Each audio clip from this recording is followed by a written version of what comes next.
In ancient Rome, there was a greeting on the letterhead, and that greeting that was commonly used is Si Vallis Velo. And what this means is, if you are strong, I am strong. It's tapping into that spirit that's really at the heart of what attunement is. Just to start with a definition, attunement is a level of intuition which helps someone understand the other person's emotional state and providing a means to feel psychologically safe because both parties are accessing and understanding each other's rhythms. It's kind of a way to understand what's being said and what's being unsaid. I'm sure you've come across a scenario where someone says one thing, but their body language is really saying something else. And so being able to attune is being able to identify those things and meet that person where they are.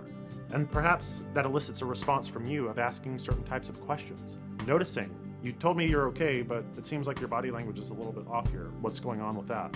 One easy example of this is if you've ever had a dog and there's a knock on the door or some noise, the dog will look into its owner's eyes to see like, what's the right response here? Like, should I be worried? Should I be upset? Should I stand down?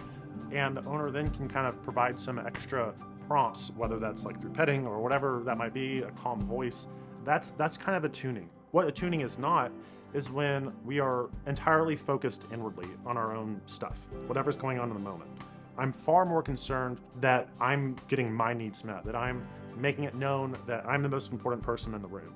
Now, of course, there are times to display and ask for your needs. We'll get to that in the future module. But by understanding what attuning is not, that helps us to understand what it is. So what is it that we are trying to do when we heal?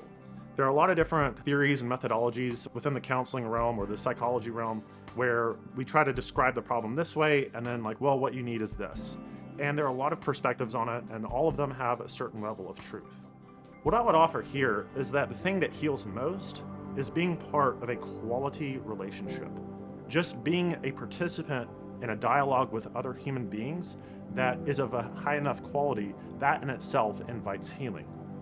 It's tapping into that spirit that's really at the heart of what attunement is, right? I desire to know how you're doing, and I'm in tuned to what it is you're saying and the way that you're behaving so that I can know that more fully. And that actually helps me too. No person is an island, and by understanding you more deeply, I'm understanding myself more deeply.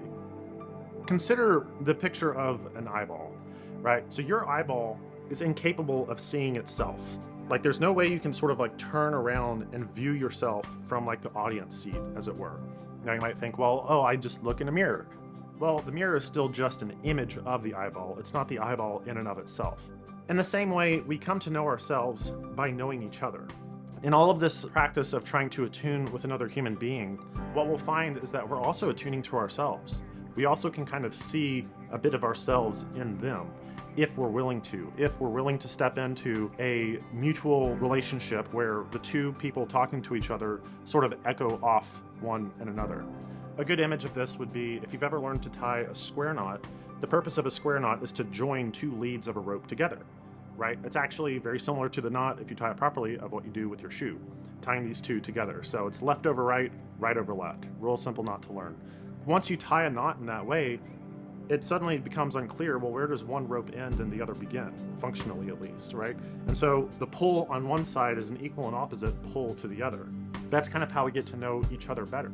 It's sort of an I-thou relationship, which is a fancy term from the psychology realm of just saying, I don't view you as lesser or more than me. We're kind of in this together. It's like a third thing that the two of us are participating in.